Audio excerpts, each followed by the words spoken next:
So, sadly, I ran a damn near brand new cannonbar without oil because I had a failure with the oil pump on a Farmer Tech saw that this was on. I'll leave a link in the description if anybody wants to watch that.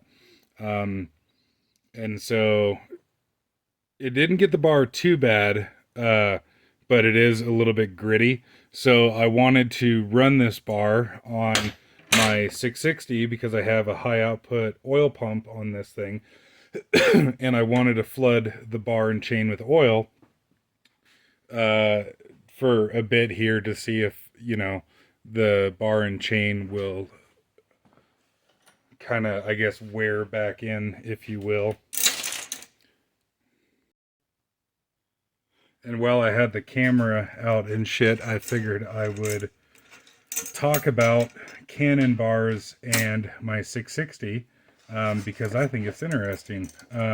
So these cannon bars are made up in Canada and they are very, very well made. They have all sorts of different mounts on the end of them. So you can get them for, really any saw that you want. The super minis here, and it says narrow curve, these are a narrower bar than their standard Canon super bars, they call them, or like uh, a 3/8. These are narrower than the bars that you can get for the medium Stihl mount from Stihl.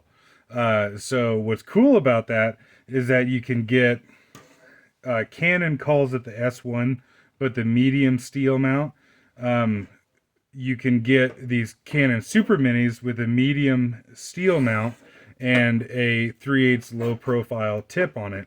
And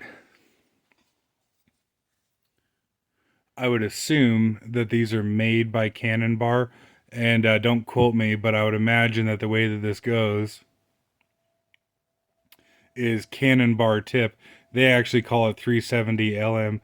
I actually don't know what the CS is, but this tip, this roller tip, will fit a 3/8 low profile chain, which is what this is here.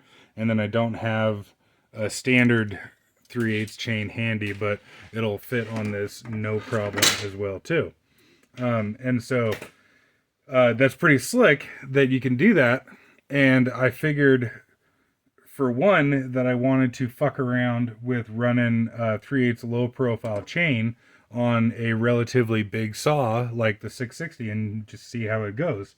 And I guess I'll show this here. And the way the part number works there is Canon Super Mini, an S1 mount. 20 is roughly 20 inches, and 50 is the gauge. Now, Canon talks about on their website and everything how precise the gauge is inside of the bar here, and they are not fucking around with that. When I personally like to run steel chain, I feel that steel chain is better quality than some of the other options out there, which is just my opinion. So, take that for what you will. Also, as much as possible, I don't want to spend a dime with Oregon. Of course, Oregon, there's a lot of people that swear by Oregon chains, and, their bars and what have you. It really infuriates me that Oregon, unfortunately, has kind of fallen to the dark side, if you will. Kind of like Milwaukee or anything else, in the sense that, Milwaukee tools used to be made in Milwaukee. Imagine that. And nowadays they are, made in China, and they're using the name. They're using the name Milwaukee to sell their tools when the modern tools are nowhere near what the old school, Milwaukee was of your grandfather's time. That being said, Milwaukee does still make some, pretty neat stuff and everything, just in the sense that, Oregon makes some pretty neat stuff nowadays. But it really infuriates me that the company name is Oregon and they are not solely made in Oregon. Um, a lot of their chains and bars for smaller stuff, like uh, I got a Poulon just out of frame here. Um, a lot of the smaller Oregon chains and bars, in my opinion, are absolute dog shit quality. The teeth on the chains seem to be very, very soft. The bars are flexible as hell, and they're made in China, and it just irritates me.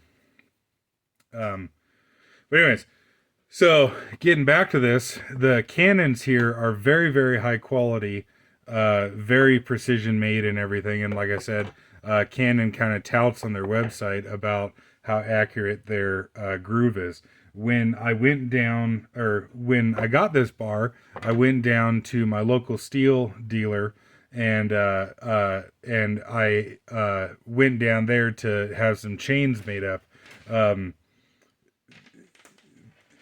Cannonbar does not stamp on their bars how many drive lengths it takes, because they don't know exactly what saw you're going to put it on, what tooth, sprocket you're going to run, yada, yada, yada, yada, yada. So I went down to the saw shop to actually get it figured out and everything. And there was one batch of chain that the brand new chain would not fit. The drive links on the brand new chain would not fit in the bar. And I was actually kind of irritated there for a second. I thought maybe I got like a defective bar or something like that. But then we took the brand new steel chain and stuck it in a steel bar, and it fit just fine. And then we tried a different batch, like a different spool of steel chain, and it fit in the bar, no worries. And so I think what had happened there was that the the bar was built, to a very specific tolerance, and the steel chain was not made to that same tolerance. And on one of the spools of chain, I had just happened to get a little bit out of tolerance chain, and so I had to run a different batch of chain through the bar for a couple tanks of fuel, because it wasn't much of a difference, but it was just enough that it kind of bound up a little bit. But I just had to run a different batch of chain through that bar for a couple tanks of fuel, and then everything kind of opened up a little bit, and it worked just fine. But when these bars are brand new, and you have a nice new chain in there, it is really pretty impressive how there is essentially no slop. Like, I mean, okay, there's, there has to be play, there has to be some clearance between the drive link and the bar, but it's amazing how tight they can get it on the Canon bars. And these bars are extremely rigid for their thickness and weight and what have you. I don't have any of the Canon lightweight bars. I only have the super minis, and I have one Canon super bar. Canon also makes double-ended. They make double-ended milling bars, so it'll have a bar mount, like the slot cut out and everything, a bar mount on both sides of the bar, so that you can run two power heads on it for milling. And they have these big fat belly racing bars and all sorts of cool shit. But yeah, so this finish that's on here, if I remember right, on their website, is kind of a gunmetal blue more than it is like a paint or anything. Like, of course, this orange here is paint, but the black here is actually like a gunmetal bluing or something. And on some of my other bars that have a bit more wear on them, it's really, really nice to see how well these things hold up.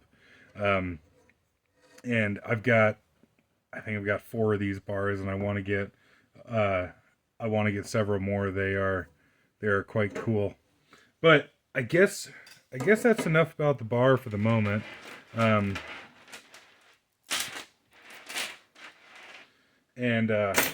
talk about the saw here for a little bit. So I've had this for about 10 years. I wanted to get this, and I did get this just a little bit before the 661 came out. Now, of course, a lot of people are very, very happy with the 661, and I'm not saying it's a bad saw or anything, but I personally did not want a computerized saw with the Mtronic and what have you. Now that the Stihl 500 has come out and is, you know, proper fuel injection, maybe I'll get one of those. But the you know, halfway in between of the Mtronic, I just wasn't too terribly excited about. So this one here came with the full wrap handlebar, and it came with the larger clutch cover here. So it's got like a flare on the bottom of the clutch cover, and then the nice big extended chip deflector. I put on these larger dogs here, and that's the name of the company that I got them from. Of course, there's 1,001 manufacturers of these dogs. Or of dogs for a 660, but I quite like these here. They are very, very thick steel, and I like how high profile they are, because they hold the saw off of the wood and help with thick bark and what have you. But so that's one of the things that I did to the saw. I've got an 8-tooth rim sprocket on it, and from the same company that makes the dogs, you can get these retarded. This one here so happens to be a 10-tooth sprocket. I want to say they go up to like 14 tooth or something.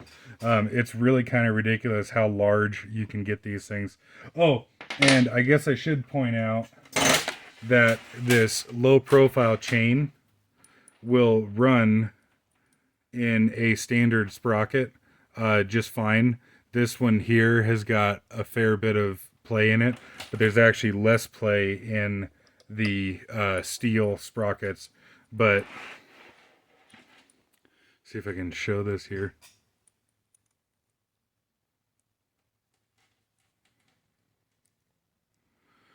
Yeah. That's 3/8 low profile chain on a standard sprocket, no problem.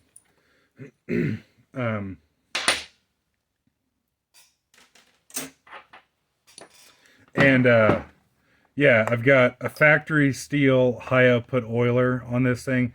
I don't remember the part number for it, but you know, just type into Google 660 high output oiler. I kind of forget where that left off, but I have a factory dual port muffler for this guy, and I have not modified the openings in this dual port. The factory Stihl dual port, I want to say the entire muffler, both cases, like the can, if you will, and then the cover, I think it was like $115 or something like that. At the time that I got this, I personally anyways was unaware of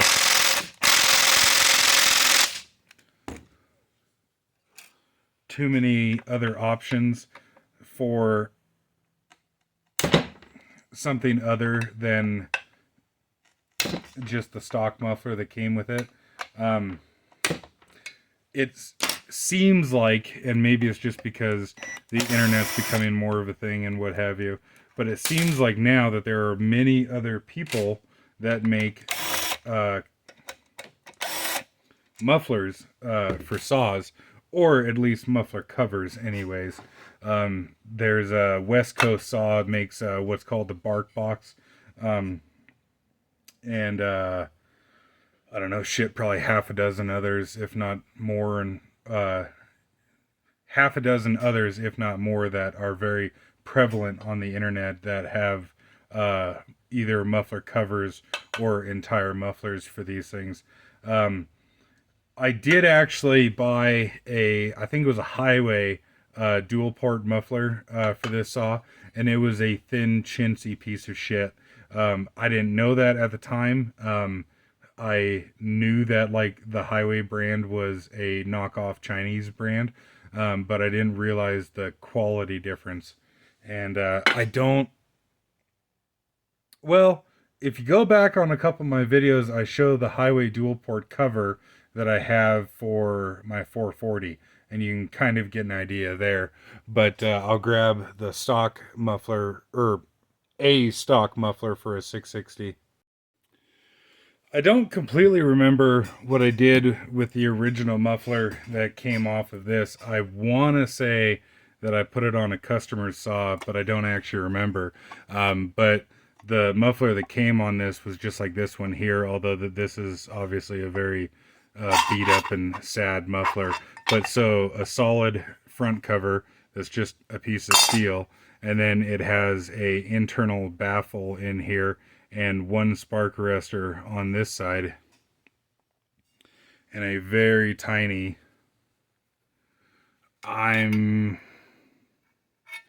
so there's the tip of the screwdriver for comparison, like so.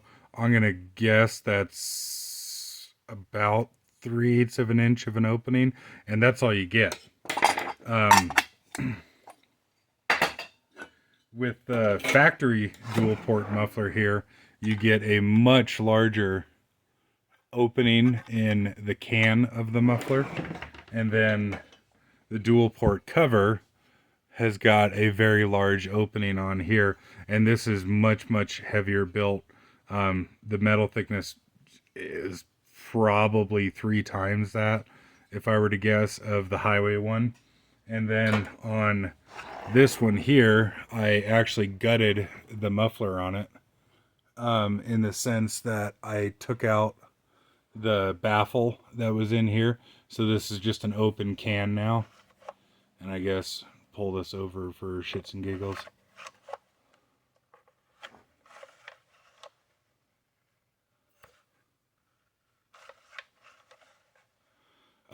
And I did port match the muffler to the cylinder. And I very lightly ported out the cylinder on this thing. Really, I shouldn't even really say that I ported. I just kind of polished out some of the casting imperfections and what have you in the cylinder.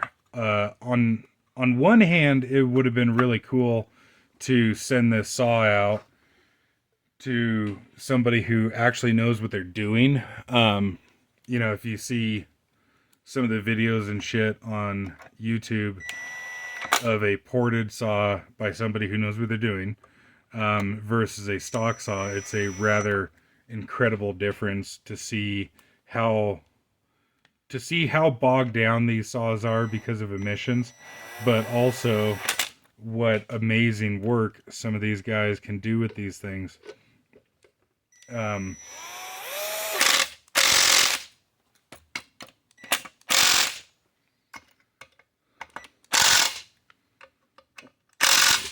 But even just what I did to this saw here, it definitely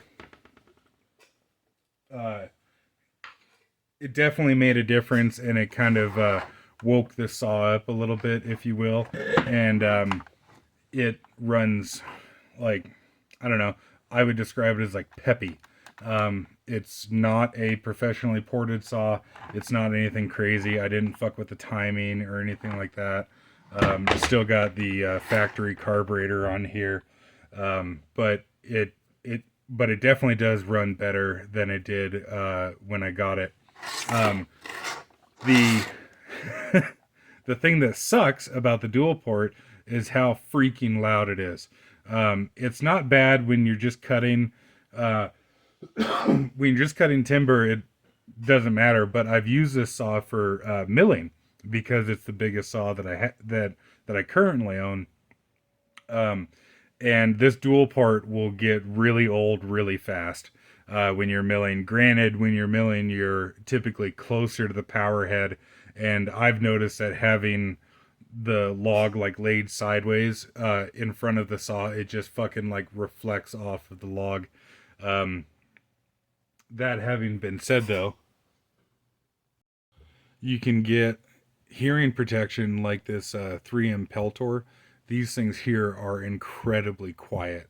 It's really, really cool how quiet these things are. I actually haven't tried milling with a saw with over-ear protection like this yet. I've only done it with earplugs, and yeah, it makes your head hurt milling with a dual port on this 660 here. Um, So I have this like aluminum protecting plate on the bottom of the saw here. Oftentimes on used old beat up saws and what have you, you'll see this plastic handle assembly here busted off. A couple of the used saws that I have the handle assembly broken.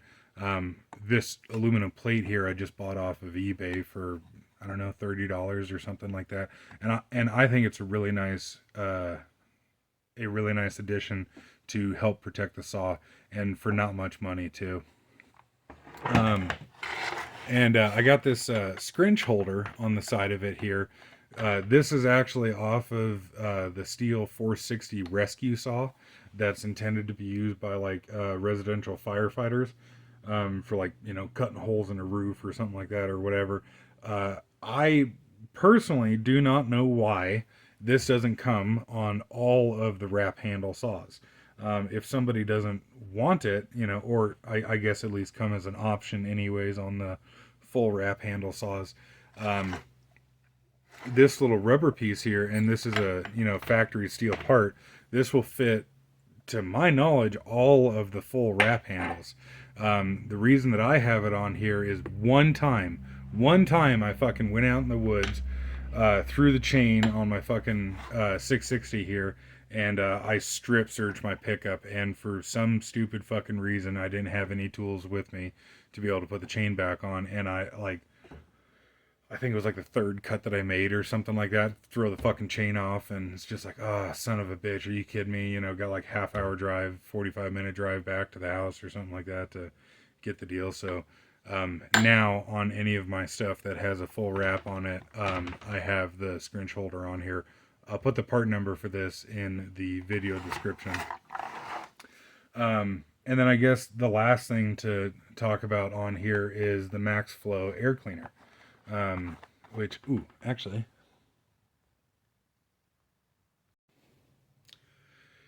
so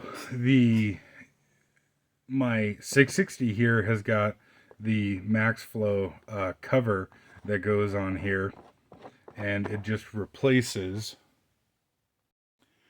the original cover. And what the Max Flow filter is this big ass piece of foam right here. And when you buy a filter kit from Max Flow, or at least when I did anyways, it came with the two different filter medias here. One of these like rain covers, if you will, and then one of these end caps right here. So if you didn't want to use the rain cover, that you don't have to. Now, the way that most people run these things is they run this piece of foam here oiled, and then there is a little cage inside of here that MaxFlow sends you, and you run just the oiled piece of foam on here with either the rain cover for the appropriate saw or this little back plate here. Personally, what I do is I run my 660 here. I run it with, and the reason for the two different colors, this evidently is, not evidently it is, this here is a coarser foam than the white one here. The white one is a tighter cell foam. What I do on my 660 is I actually run the max flow filter dry with no oil, and I run the factory air filter inside of the dry max flow filter. The reason that I do that is because on the factory setup on the 660, this is the factory air filter for it, and just this little like fleece cover going around the air filter. The factory setup is like that with the air filter like so, and then the factory cover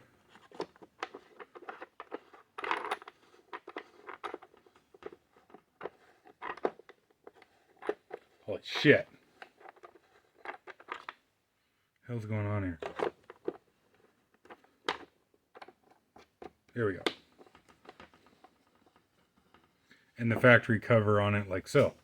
Now, filtration wise, the 660 and the 440 here seem to do just fine. I have not noticed a problem with the factory HD2 air filter passing dust or wood chips or anything. The problem with these is that they plug up really, really fast. So if I take this cover off of here, you can see it's a, pleated paper, I guess material. It's a really robust paper anyways. It doesn't feel like a, automotive air filter to me anyways. Yeah, so the filtering surface area isn't very large, but also the problem that I was running into with mine is that, with this cover and everything on here, that you would get wood chips building up around the filter like crazy. So when you went to go pull the filter off of here, potentially there was a big ass pile of wood chips that was built up right here, and it would fall onto the clean side in here, and then you'd have to take this little plastic piece off and clean it out, brake clean it out, all that kind of shit and everything, and it was just annoying.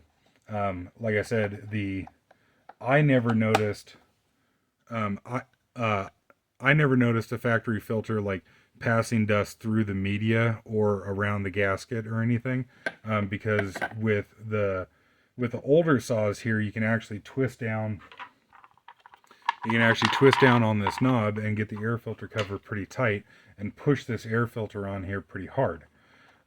Evidently on the new saws, the 661 and like the 462, I think it is, and even the fucking 500, it seems like they've been having a lot of problems, not only with shit getting past the threads here, or their quarter turn deal, but also those saws, it looks like they've changed the filter setup, and at least on the 500 anyways, I've seen a number of videos of shit actually getting past the sealing surface on here because you can't crimp down on it tight enough.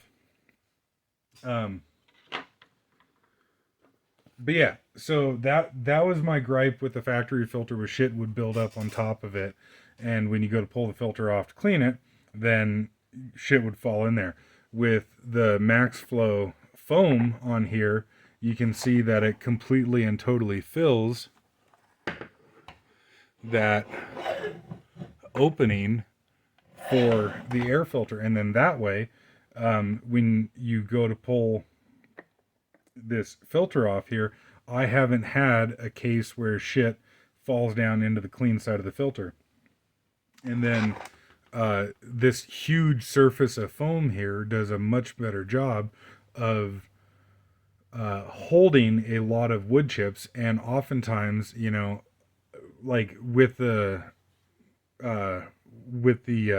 max flow foam around the factory filter, I can probably go,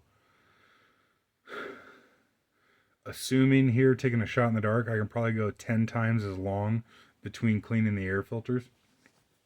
And when when the factory air filter is clean, it seems to flow enough air for at least, a slightly modified saw like mine here. Maybe if you have some really crazy ported out uh, saw, then the factory air filter wouldn't flow enough air. For me, it does. The factory air filter does just fine so long as it's clean. But because the factory air filter gets dirty so quickly, then you will have a power reduction due to a plugged air filter relatively quickly with the factory air filter setup. With this, like I said, you can go much longer between cleaning the filter. Normally, I'm not a fan of blowing out filters. Like I don't blow out my pickup filter or my backhoe filter or anything like that. These here, I've actually had really good luck with it, as far as it not damaging the media. And I blow out the foam on here as well as the factory filter inside of it. And this MaxFlow foam here does actually seem to do a really good job of collecting like the dust, as far as like the dirt dust, not necessarily like wood chips that I'm talking about. But yeah, anyways, so the saw filters are the only filters that I personally will blow out. Um, but yeah, fucking rambling on and bullshit and everything, but hopefully that explains that setup there well enough. Because this saw isn't, too wildly tuned up and ported or anything like that, I personally don't notice a power difference between running the oiled MaxFlow with the cage in there. Uh, I don't notice a power difference running the oiled MaxFlow with the cage versus running it dry with the factory filter in here. Um, I guess now that I say that, maybe potentially there's a slight bit of a difference, but to me, it's not worth it for dealing with the sticky fucking mess that is these filters when they're oiled. Also, on my 660 here, it has like I don't even know what you would call that, like a mesh type material. There's this plate here that covers the carburetor, and this mesh material here is to allow vented air into this like housing right here where the carburetor sits. And I noticed that having an oiled filter on here, that this just got fucking disgusting, dirty, nasty, and everything, and it just pissed me off and irritated me.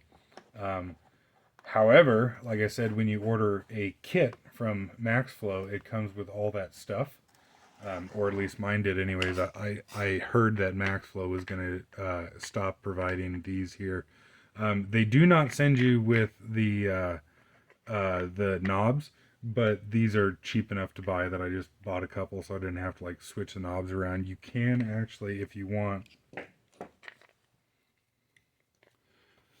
there's just little tabs on here that you push in, and you can swap this knob between, like, say your factory air filter cover to a MaxFlow cover or whatever.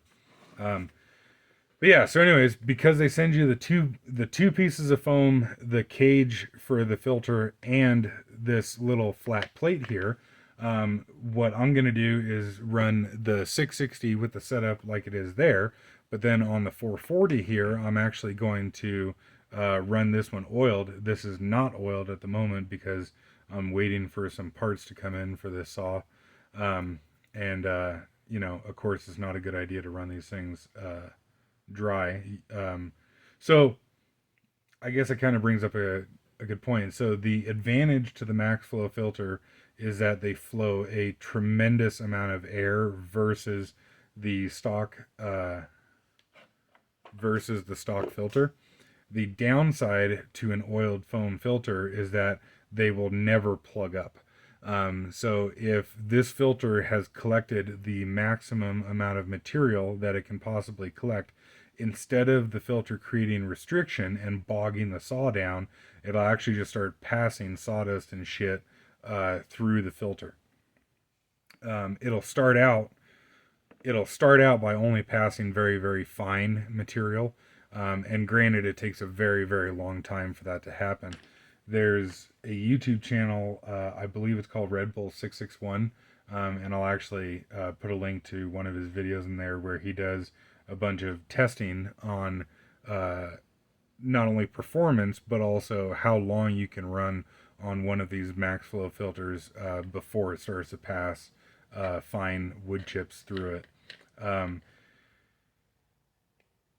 And I don't remember off the top of my hand. I believe the reason that he went kind of down the rabbit hole with that was because he's got a 661, and I believe his 661 was passing debris past the air filter. But so anyways, yeah, this one I'm going to run oiled, but the reason that I'm going to run it oiled is that this cover here doesn't have that porous material on it like the 660 does. And are we in the shot in the frame and everything? Yeah. So this piece here is just a solid piece of plastic.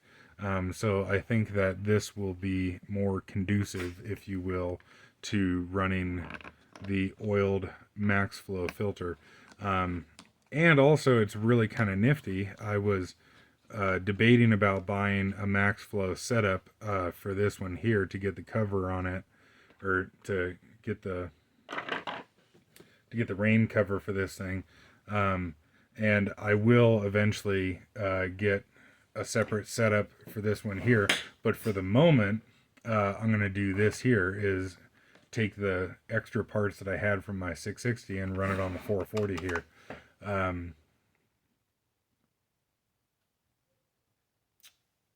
So trying to think if there's anything else I really wanted to talk about.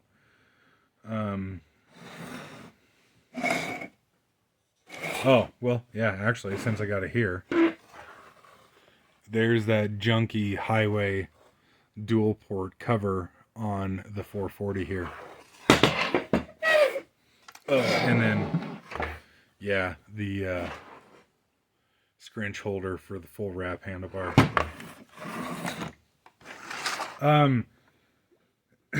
The like, another downside, I guess, if you will, to running the max flow cover here is that you can't have the winter shutter. So on the 660 here, the winter shutter for it to be able to pull heated air into the carburetor. Holy shit, how does this go? Okay, it goes that way. You can swap this cover around, this little piece of black plastic there, and then, you know, it sits on the saw like so. And so with this upper portion here removed, the carburetor will be getting heated air from the cylinder into the carburetor. That is good to do if you are having carburetor icing problems. I personally have never had an issue with it. And you do not want to run the shutter in the winter position in the summertime. And hey, look at that. They even have a nice little pictogram of winter versus summer. But yeah, so you cannot get preheated air with the max flow cover on here, because it's just wide open on the sides, which is cool. Like, I mean, you can see here, you can stick a tool clear up to the filter. That's really cool for airflow, and hey, what do you know, that's why they call it max flow. Really cool for airflow, but could also potentially be a problem in the wintertime if you are running into carb icing issues. And so that is why I keep my original cover. But also, though, too, this blanked off area right here is a on-off switch for the Arctic version of the 660. The Arctic version of the 660 has a switch here that actually has a fucking heated handlebar, which is really, really cool. I actually don't know if it's got a heating element on the side here, but it does have a heating element on the main portion of the bar here, and I think they actually have a heater inside of here as well. But they also have a little heating coil that goes on the carburetor and will give you carb heat.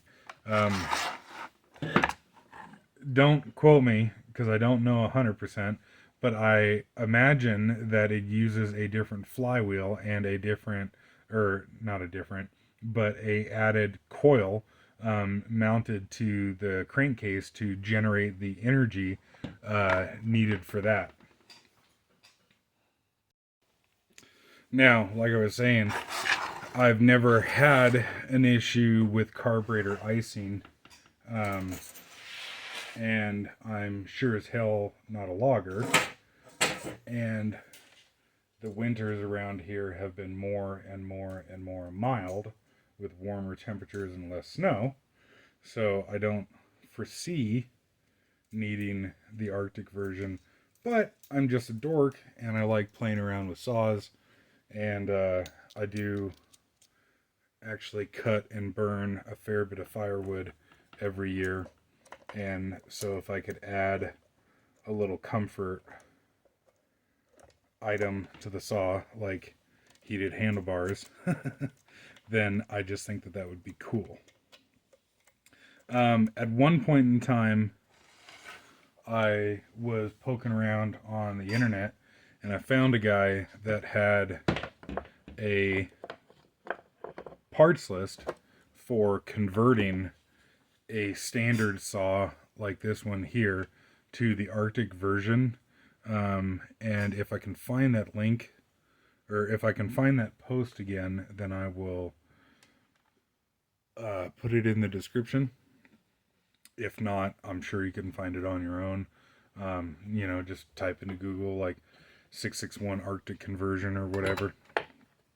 And actually, now thinking about it too, that guy that I said I was going to leave a link to his channel, Red Bull 661, he's got a couple videos where he got, if I remember right, he found like 3 new old stock 460 Arctics. And if I remember right, he's got a pretty good explanation of what the Arctics came with and what have you, and the differences between them.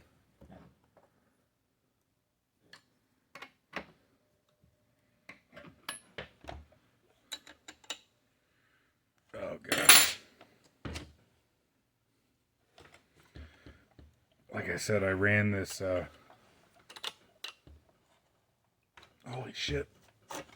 I ran this bar and chain dry, unfortunately. So it's a really freaking tight fit in there.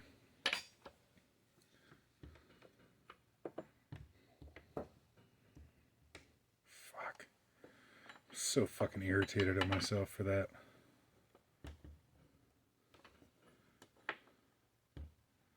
And two, it's like, a fucking essentially brand new bar with an essentially brand new chain,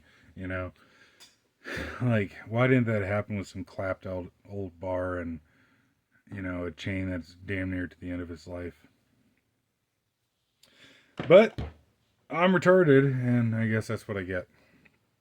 I guess one thing that I was going to point out too, so not that not that it applies right now with this cute ass little 20-inch bar on this saw, but these I'm not even going to attempt to try to pronounce that name, but these dogs from this company stick out a good bit longer than the factory dogs did, and it actually helps to prevent the saw from tipping over when you got a long bar on here.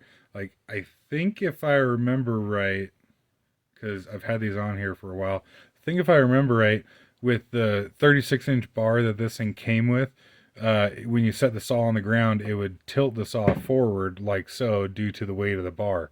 But now with these dogs on here, if I remember right, the saw will sit flat on the ground with the 36-inch bar on there.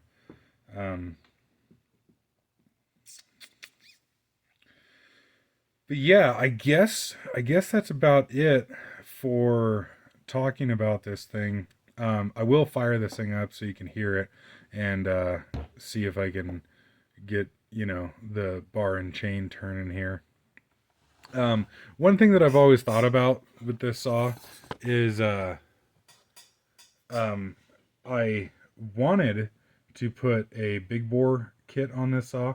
If I remember right, I think these saws are, oh shit, it should say on here.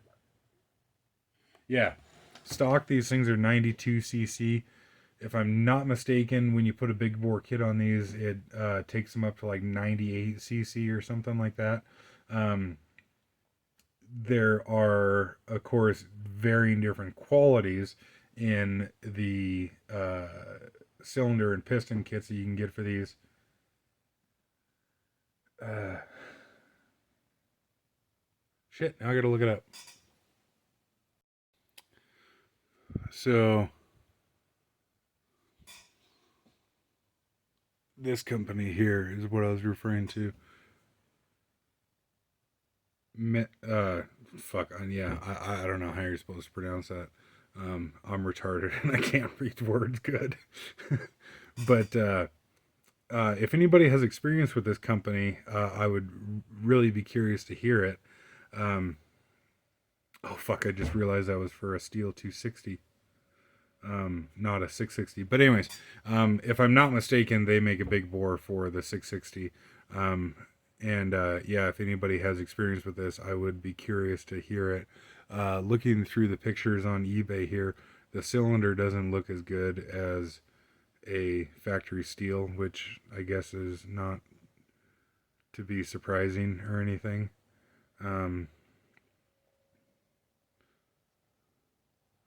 But yeah.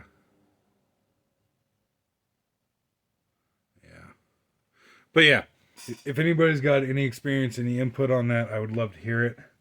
I'm going to douche this chain with lots of oil and fire the saw up here and see if I can get the chain turning on the bar halfway worth of shit. And hope that I didn't fuck up the bar and chain too bad. I guess before I do, I was gonna say that, yeah. So the reason that I'm putting this on here is because, like I said, I have a high output oiler on this saw. Now it has plenty enough oil for, you know, a 42-inch bar is the longest bar that I've run on this so far. The oiler, if you turn it up all the way, it'll go through more than a tank of oil per tank of fuel. And this thing now with the dual port and, you know, the little bit of tweaking that I've done to it, it does burn more fuel than factory. And even still, the oiler will empty the oil tank before the fuel tank. I've since turned the oiler down a little bit, and now I have it. Now I have the oiler set to where it'll go through essentially exactly a tank of oil to a tank of fuel at the same time.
Well, cool. I guess I didn't fuck things up too bad.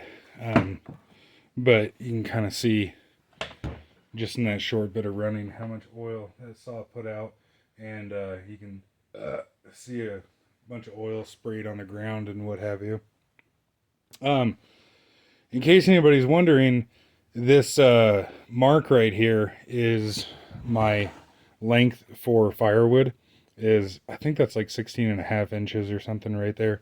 Um, that's my like measuring stick, if you will, for cutting firewood. But yeah, for what it's worth, there's my thoughts on my 660 and a cannonbar.